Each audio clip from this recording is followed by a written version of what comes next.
તડકાના કારણે ત્વચા પર પડેલા ટેનિંગને દૂર કરવા અને ત્વચાને ફરીથી ચમકદાર બનાવવા માટે તમે નીચેના અસરકારક ઘરગથ્થુ ઉપાયો અજમાવી શકો છો. બેસન અને દહીંનું મિશ્રણ. બેસન ત્વચાને કુદરતી રીતે સાફ કરે છે અને દહીંમાં રહેલું લેક્ટિક એસિડ ટેનિંગ દૂર કરવામાં મદદ કરે છે. કેવી રીતે? 2 ચમચી બેસન, 1 ચમચી દહીં અને ચપટી હળદર મિક્સ કરીને પેસ્ટ બનાવો. તેને અસરગ્રસ્ત જગ્યા પર લગાવો અને 20 મિનિટ પછી હૂંફાળા પાણીથી ધોઈ લો. Aloe vera gel. એલોવેરા ત્વચાને ઠંડક આપે છે અને સૂર્યના કિરણોથી થયેલા નુકસાનને રિપેર કરે છે. કેવી રીતે? રાત્રે સૂતા પહેલાં તાજું એલોવેરા જેલ ટેનિંગવાળા ભાગ પર લગાવો. સવારે તેને સાદા પાણીથી ધોઈ લો. ટમેટાનો રસ. ટમેટામાં કુદરતી બ્લીચિંગ ગુણધર્મો હોય છે જે ત્વચાનો રંગ નિખારવામાં મદદ કરે છે.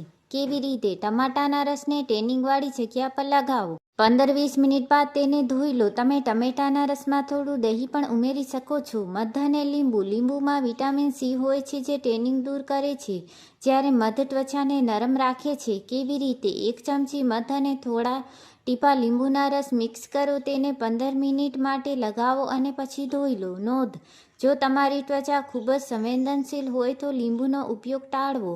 કાચું દૂધ. કાચું દૂધ ત્વચા માટે બેસ્ટ ક્લેન્ઝર છે. કેવી રીતે? રૂની મદદથી ચહેરા પર કાચું દૂધ લગાવો અને થોડીવાર પછી ધોઈ લો. આનાથી ત્વચાના મૃત કોષો દૂર થાય છે. વધારાની ટિપ્સ. સનસ્ક્રીનનો ઉપયોગ. ઘરની બહાર નીકળતા પહેલાં હંમેશા સારી ગુણવત્તાવાળા સનસ્ક્રીન SPF 13 કે તેથી વધુનો ઉપયોગ કરો. પુષ્કળ પાણી પીવો. શરીરને હાઇડ્રેટ રાખવાથી ત્વચા અંદરથી ચમકદાર બને છે. ઢંકાયેલા કપડાં. તડકામાં નીકળતી વખતે શક્ય હોય તો ફૂલ સ્લીવ્સના કપડાં પહેરો. હેટ કે સ્કાર્ફનો ઉપયોગ કરો.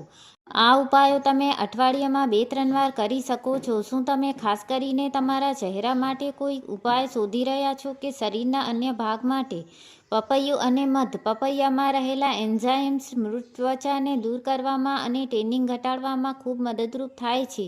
કેવી રીતે? પાકા પપૈયાના ટુકડાને મેશ કરીને તેમાં થોડું મધ ઉમેરો. આ પેસ્ટને ચહેરા કે હાથ-પગ પર 15-20 મિનિટ માટે લગાવો અને પછી સાદા પાણીથી ધોઈ લો. કાકડીનો રસ. કાકડી ત્વચાને ઠંડક આપે છે અને સૂર્યના તાપમાનને કારણે થતી બળતરા ઘટાડે છે. કેવી રીતે? કાકડીને છીણીને તેના રસ કાઢો. તેમાં થોડો લીંબુનો રસ ઉમેરીને રૂની મદદથી ટેનિંગવાળી જગ્યા પર લગાવો.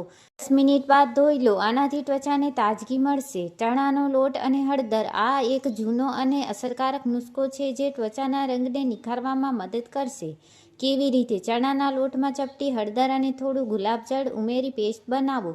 જ્યારે આ પેસ્ટ થોડી સુકાઈ જાય ત્યારે હળવા હાથે મસળીને ધોઈ લો. બટાકાનો રસ. બટાકામાં કુદરતી બ્લીચિંગ ગુણો હોય છે જે કાળા ડાઘ અને ટેનિંગને દૂર કરવામાં ખૂબ જ અસરકારક છે. કેવી રીતે? બટાકાની સ્લાઇસ કરો અથવા રસ કાઢો. તેને ટેનિંગવાળી જગ્યા પર 15 મિનિટ સુધી ઘસો અથવા લગાવી રાખો. ત્યારબાદ ઠંડા પાણીથી ચહેરો ધોઈ લો. ત્વચાની જાળવણી માટે ખાસ ધ્યાન રાખો. રાત્રે સ્કિનકેર રૂટીન. ગમે તેટલા થાકેલા હો પણ રાત્રે સૂતા પહેલાં ચહેરો ચોક્કસ સાફ કરો. તેનાથી દિવસભર જમા થયેલી ધૂળ અને પ્રદૂષણ દૂર થાય છે. સ્કિન એક્સફોલિએશન. અઠવાડિયામાં 1 વાર ચોખાનો લોટ અને દહીં મિક્સ કરી હળવા હાથે સ્ક્રબ કરો. આનાથી મૃત ત્વચા દૂર થશે અને નવી ત્વચા ખીલી ઉઠશે. સૂર્યપ્રકાશમાં સાવચેતી. બપોરે 12 થી 4 વાગ્યા દરમિયાન સૂર્યના કિરણો સૌથી વધુ તીવ્ર હોય છે. આ સમય બને ત્યાં સુધી સીધા તડકામાં જવાનું ટાળો. એલોવેરાનો સંગ્રહ. તમે એલોવેરા જેલને આઈસ ટ્રેમાં જમાવીને તેના ક્યુબ્સ બનાવી શકો છો. તડકામાંથી આવ્યા બાદ આ ક્યુબ ચહેરા પર ઘસવાથી ખૂબ જ રાહત મળે છે. ખાસ નોંધ: કોઈ પણ નવો પ્રયોગ કરતા પહેલાં તેને કાનની પાછળ કે હાથના અંદરના ભાગે લગાવીને પેચ ટેસ્ટ જરૂર કરો, જેથી જાણી શકાય કે તમને કોઈ વસ્તુની એલર્જી તો નથી ને. મુલતાની માટી અને ગુલાબજળ. મુલતાની માટી ત્વચામાંથી વધારાનું તેલ અને ગંદકી ખેંચી લે છે, જ્યારે ગુલાબજળ ત્વચાને તાજગી આપે છે. કેવી રીતે? 2 ચમચી મુલતાની માટીમાં જરૂર મુજબ ગુલાબજળ ઉમેરી પેસ્ટ બનાવો. તેને આખા ચહેરા કે હાથ પર લગાવો. સંપૂર્ણ સુકાઈ જાય તે પહેલાં તેને હળવા હાથે ધોઈ લો. Coffee scrub. કોફી ત્વચાને એક્સફોલિએટ કરવામાં અને બ્લડ સર્ક્યુલેશન વધારવામાં મદદ કરે છે જે ટેનિંગ ઘટાડે છે. કેવી રીતે? 1 ચમચી કોફી પાવડર અને અડધી ચમચી નાળિયેર તેલ મિક્સ કરો. તેને ટેનિંગવાળી જગ્યા પર હળવા હાથે ગોળાકાર ગતિમાં 2-3 મિનિટ ઘસો અને પછી ધોઈ લો. ચંદન પાવડર. ચંદન ઠંડક આપે છે અને ટેનિંગને કારણે થયેલી બળતરા ઘટાડવામાં મદદરૂપ થાય છે. કેવી રીતે? 1 ચમચી ચંદન પાવડરમાં થોડું દૂધ અથવા ગુલાબજળ ઉમેરીને ઘટ્ટ પેસ્ટ બનાવો. તેને ટેનિંગવાળી જગ્યા પર લગાવી 20 મિનિટ રહેવા દો. ત્યારબાદ ઠંડા પાણીથી ધોઈ લો. દહીં અને મધ. દહીંમાં રહેલા પ્રોબાયોટિક્સ અને લેક્ટિક એસિડ ત્વચાના રંગને નિખારે છે અને મધ કુદરતી રીતે મોઇશ્ચરાઇઝરનું કામ કરે છે. કેવી રીતે? 2 ચમચી તાજું દહીં અને 1 ચમચી મધ મિક્સ કરો. તેને ચહેરા પર લગાવીને 15 મિનિટ રહેવા દો અને પછી સાદા પાણીથી ધોઈ લો. આ બાબતોનું પણ ખાસ ધ્યાન રાખો. સ્નાન પછીનું ધ્યાન. સ્નાન કર્યા પછી ત્વચા ભીની હોય ત્યારે જ મોઇશ્ચરાઇઝર લગાવો. આનાથી ત્વચાની નમી જળવાઈ રહે છે અને સૂર્યના તાપ સામે લડવાની શક્તિ મળે છે. ડાયટમાં ફેરફાર. વિટામિન સી અને ઇથી ભરપૂર ખોરાક લો જેમ કે લીંબુ, નારંગી, ટમેટા, નટ્સ. આનાથી ત્વચા અંદરથી ચમકદાર બને છે. રાત્રિનો ઉપયોગ. ઉપર જણાવેલા પેકનો ઉપયોગ રાત્રે કરવો વધુ અસરકારક રહે છે કારણ કે ત્યારબાદ ત્વચાને તડકા કે પ્રદૂષણનો સામનો કરવો પડતો નથી. તમારો પ્રકાર જાણો. જો તમારી ત્વચા વધુ પડતી ડ્રાય હોય તો લીંબુનો ઉપયોગ કરવાનું ટાળો અને તેના બદલે મધ કે દૂધની મલાઈનો ઉપયોગ કરો. યાદ રાખો, કોઈ પણ ઘરેલું ઉપાય એક દિવસમાં ચમત્કાર નથી કરતું. અઠવાડિયામાં 2 થી 3 વાર નિયમિત ઉપયોગ કરવાથી તમને પરિણામ ચોક્કસ જોવા મળશે. તમારી સ્કિન ઓઇલી છે કે ડ્રાય? તે જાણીને શું હું તમને વધુ ચોક્કસ પેક વિશે જણાવી શકું? કમેન્ટમાં જરૂર બતાવજો. ઓટ્સ અને દહીં. ઓટ્સ એક શ્રેષ્ઠ નેચરલ સ્ક્રબ છે જે ત્વચાના મૃત કોષો દૂર કરવામાં મદદ કરે છે. કેવી રીતે?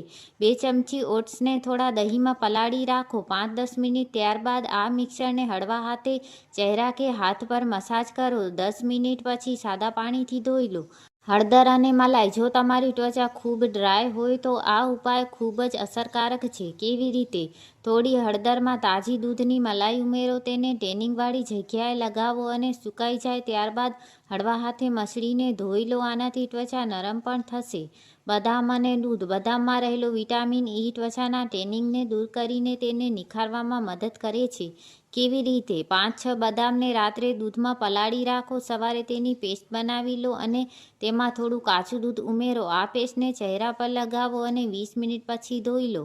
લીમડાના પાન અને ગુલાબજળ. લીમડો ત્વચાના જંતુનો નાશ કરે છે અને સનબર્નને કારણે થતી બળતરા ઘટાડે છે. કેવી રીતે? લીમડાના પાનને વાટીને તેની પેસ્ટ બનાવો અને તેમાં ગુલાબજળ ઉમેરો. તેને ટેનિંગવાળી જગ્યા પર લગાવો. આ ખાસ કરીને તેલી ત્વચા માટે ખૂબ ઉત્તમ છે. અસરકારક પરિણામ મેળવવા માટે કેટલીક મહત્વની ટિપ્સ. નિયમિતતા.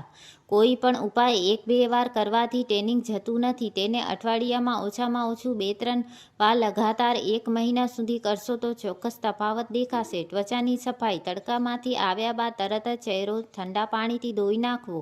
જો શક્ય હોય તો થોડું ગુલાબજળ સ્પ્રે કરવાથી ત્વચા શાંત થાય છે.